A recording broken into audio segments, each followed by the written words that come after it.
Hi all, welcome to the Marquee Matchups for the 10th of October. This is going to be fun because it's the international break. It is genuinely a lot harder to work out and it makes it a bit more interesting to try and determine what we could have as well. So good smash links would be awesome. Sub to the channel if you're new, follow me on Twitter at @GIsALegend. All the links are down below for posting the channel and social media links as always, and all the potential teams, routes and likelihoods are down in the description below as well. So basically our first, it's one squad that we've built with a lot of the potential teams that could feature. Now, international breaks, looking at it from a European perspective, you could have Russia versus Scotland, so we've got Matt Ritchie in. Russian wise, there is no EPL players from Russia, but if they were to do 1-1 Russia, you could easily go the League of Russia and then just build like a 2-league hybrid or 3-league hybrid. It would not be very difficult. We have Croatia versus Hungary. We've got Benkovic of Leicester, Hungary. You could get Nagy from the Championship and easily go EPL Championship squad, depending if they don't focus too heavily on leagues. Then from other view that I think could easily happen is Netherlands versus Northern Ireland.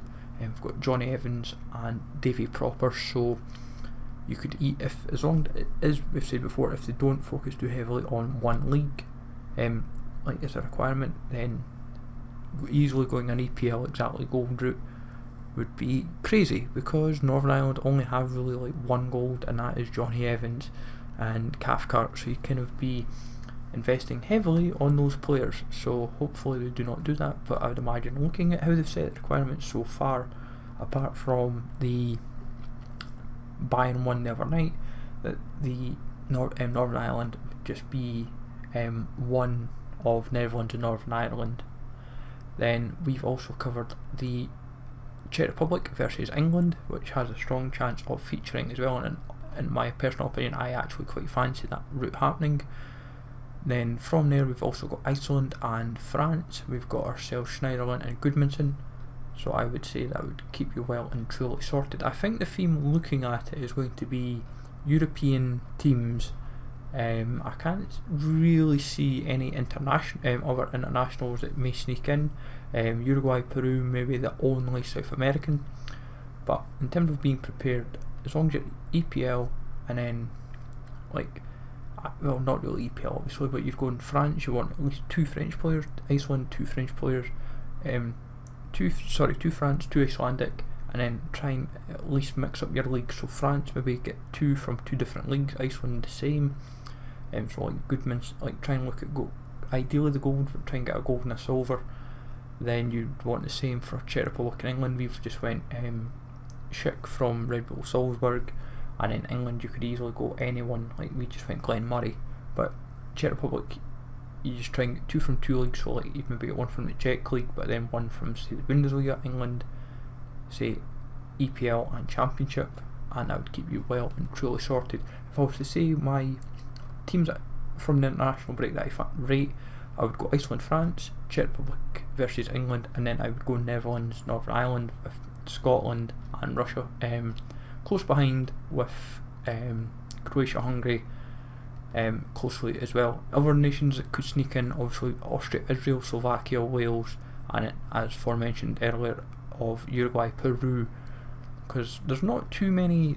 You could also get Brazil and Senegal, but that would be an interesting mix of South America.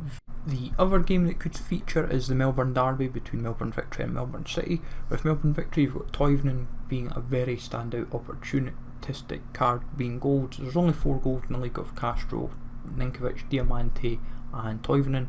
Buzanis is a good silver to go with as well for Melbourne City. This league always gets a lot of hype put onto it, and I would say if you've getting to early and leave it to Thursday afternoon, this can develop a nice bit of hype and you can easily sell off into it, even if it doesn't feature. Like what they might do is go say 3 international games, but then go say this game for example as an alternative, just to give you 4 games.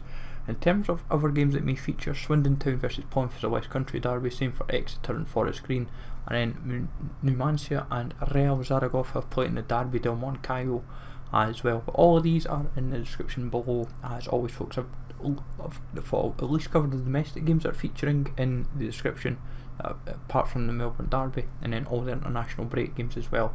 So I give you plenty of food for thought to be prepared as always. But I would say Melbourne victory, Melbourne set, I feel quite hopeful about, so we always seem to get it, so hopefully we get it now, and it's kind of like start of the season as well. So let me know in the comments down below, folks, what you're going to invest in and what not. Take it easy all, thanks for watching, I'll catch you all later.